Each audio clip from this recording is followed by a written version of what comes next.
नालासोपाऱ्यात केकमध्ये पाल आढळल्यानं तब्बल 11 जणांना विषबाधा झाल्याची धक्कादायक घटना समोर आली आहे। नालासोपारा पूर्वेतील जिजाईनगर परिसरात ही घटना घडली आहे। केक खाल्ल्यानंतर काही वेळातच 11 जणांना पोटात आणि छातीत दुखू लागल्यानं त्यांना तातडीनं विजयलक्ष्मी रुग्णालयात दाखल करण्यात आलं। सध्या सर्वांवर उपचार सुरू असून त्यांची प्रकृती स्थिर असल्याची माहिती डॉक्टरांनी दिली आहे। दरम्यान केकमध्ये पाल नेमकी कशी आली आणि हा विषय आता केक कुठून आणण्यात आला याचा तपास सुरू आहे। दरम्यान वसई विरार शहर महानगरपालिकेचे महापौर अजीव पाटील यांनी आज विजयलक्ष्मी हॉस्पिटलला भेट देऊन यावेळी त्यांनी रुग्णांची विचारपूस करून त्यांच्या प्रकृतीची माहिती घेतली। काल संध्याकाळी 8च्या दरम्यान 11 रुग्ण हॉस्पिटलमध्ये आले।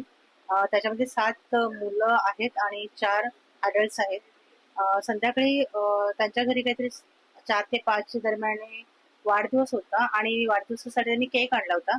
तर त्या केकमध्ये पाल सदृश्य काहीतरी होतं हे त्याच्यानंतर लक्षात आलं आणि तो केक खाल्ल्यानंतर त्यांना उलटी, मळमळ, जुलाब यासारखी लक्षणं सुरू झाली म्हणून हे रुग्ण संध्याकाळी 8च्या दरम्यान विजयलक्ष्मी हॉस्पिटलमध्ये आले आणि सगळ्यांची आम्ही लगेच ट्रीटमेंट सुरू केली। आत्ता त्याच्यापैकी 4 पेशंट आयसीयू मध्ये आहेत आणि बाकी जनरल वॉर्डमध्ये आहेत। आता सध्या कशी परिस्थिती? आता सगळे रुग्ण आउट ऑफ डेंजर आहेत आणि स्टेबल आहेत। 4 से 5 बजे के बीच में केक काटे थे। उसके बाद क्या हुआ? मेरे को मतलब था सीने में दर्द हो रहा था और थोड़ा ये उल्टी जैसा। कितने लोग थे तुम लोग? 11 से 12। केक में क्या था? बर्थडे किसका था?